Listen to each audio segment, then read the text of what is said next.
Well, again, thank you for. You all right? Did you bring any extra candy? Anything for me? No.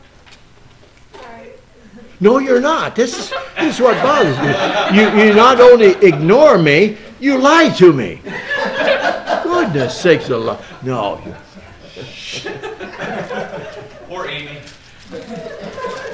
She's not lying now. She's being disingenuous. Oh, no, see, it's an alternative perspective. There's no such. It's her own authentic. Yeah, she's being her authentic business. Authenticos means originating. Anything that's authentic is what started it. That's why authentikos is a good term to unpack. The Greek word authentikos means what I had 97. It's been 3 or 4 years ago. I had the government list of all recorded by the government institutions, the PTA, Farm Bureau, organizations. And every one of them have a core belief to belong to them. See, you don't have to belong to them. But if you're going to belong to these, you have to what? Have to buy into that. But you don't have to. No.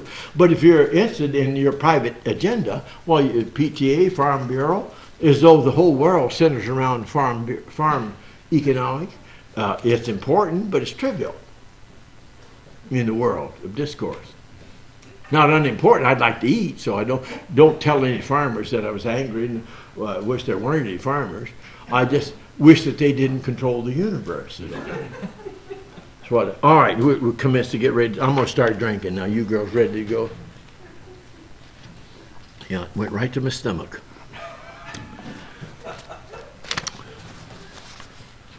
Well, you got on. Is that what you wanted, Doc? That table? Yeah. Would you?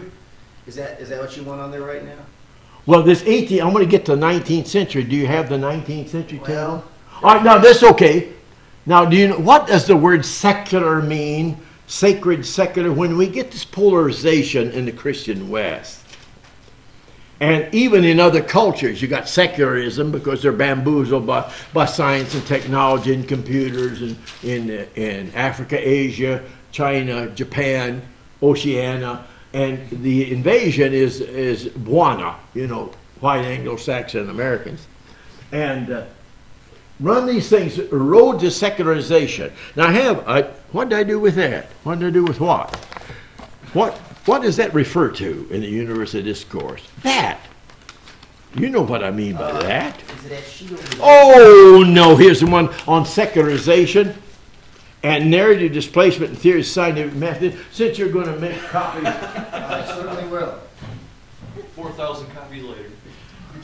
see, I'm not a pantheist, so you have to cut down trees to get those. That's why I'm putting them on the website. See, to avoid saving trees, saving trees for Jesus.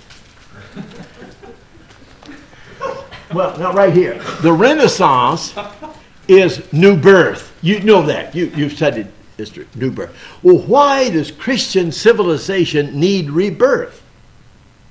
It's dead. Because all these enormous influences are going on. After the Reformation, what happened in Europe? Now, the world is not Europe. Europe and the United States is only 1/10 of the world's population. That means most of the people don't live here.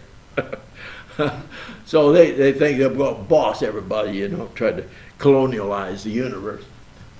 But what is the Renaissance is rebirth of what? To get new life back in Christian culture. Well, what had happened to it? All these influences. Now, what kind of culture would Europe have been up to this period? You know, in demographic analysis, what kind of culture? Agrarian. I can't wait for you. Where are you people? Agrarian means most people are what? Farmers. Nothing evil about that. But they make their own food and provide eggs and bacon and stuff and make their own. So the culture was agrarian. Okay? I don't mean anything evil about that. It's just a description of actual state of affairs. So secularization, what does that word, from Latin word into English, secularization, is what? Schelium means what? Removal of God from a consideration of the culture. The only thing that's real is like Capra, the pantheist scientist, said the only thing that there is nature. Well, that's pure pantheism. And that's why Hinduism and Buddhism find good attendance in the West again. But anyway, secularism of the West is primarily due to the failure of the church leadership to Now, put this down. I believe that totally. Because what had been the educational stance of Oxford, Cambridge, Sorbonne, and when it comes to Harvard and Yale and Princeton, before it goes across the nation, what had been the source of education? You know. Yes, and what kind of education? Classical education. Now that's the so-called liberal arts. You know Art Smoot, I knew him. Liberal arts. The church, liberal arts, because you didn't need anything but literature and logic and rhetoric. To do what? But see, right in the midst of the scientific revolution, you have a view of education that is in no way, see, these 15-year-old youngsters in Oxford and Cambridge and Europe and some in the United States could read Latin before they're 14 years old. I hate them. I don't like them at all. But see, they were being saturated with not the wrong information, but limited information. So they thought, what was the purpose of education in this background, 18th century Europe and America? What was the purpose of education? What do you need to be educated? Oh, here. Oh, no, that's not, I'm just holding it. What do you need education for? You separated the educated from the uneducated, because the uneducated did what? And what do you need a Harvard degree in grain reports to do farming? Now you need 10,000 acres and a high-speed computer and a CEO to check everything out on the ground. You know all that. But anyway, the educated were the elite. And in England, English-speaking world, German-speaking world, Italian, you never had nationalism until the Reformation.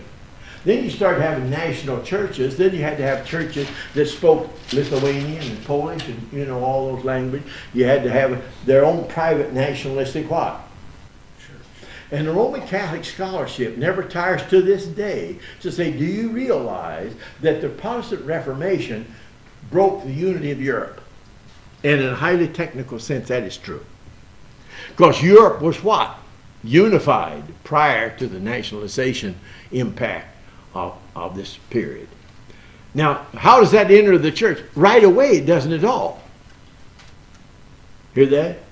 Now then, the failure of the church, I believe this because the church, it wasn't education versus time you get to multicultural pluralism in the postmodern world.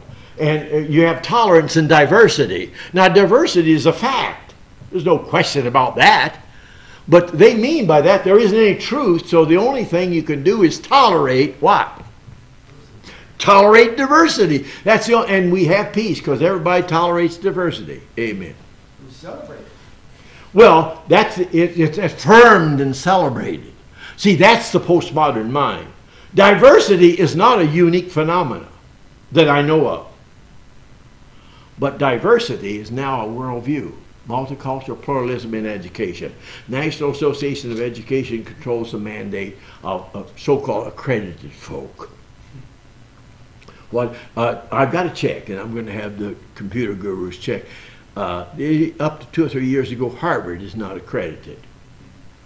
But you see, Harvard doesn't need to be accredited. When you need to be accredited, you have to cow to somebody's conditions of accreditation. And for a Christian, ought to be the first. Why do I need to be accredited? We're doing everything now. When I have to be accredited, I have to cow and give reports. And then you get a bureaucracy. Thousands of people in offices sending in reports. Useless reports that almost no one reads. But it does keep thousands of people off the streets. So it is a social positive factor. It produces jobs. That's like the tax book. Why would you need a 1,000-page definition of tax reports? To hide it from me. So you need a specialist in interpretation of the tax guides. Well, why can't you just tell me? You want half of the money they got, just send it. Well, anyway, all these forces are going, I believe, is directly the result as it implodes into Western culture because the church was not dumb. I didn't say dumb. I don't say Hindus or Buddhists or anybody's dumb. It's not over their IQ. It's over their world.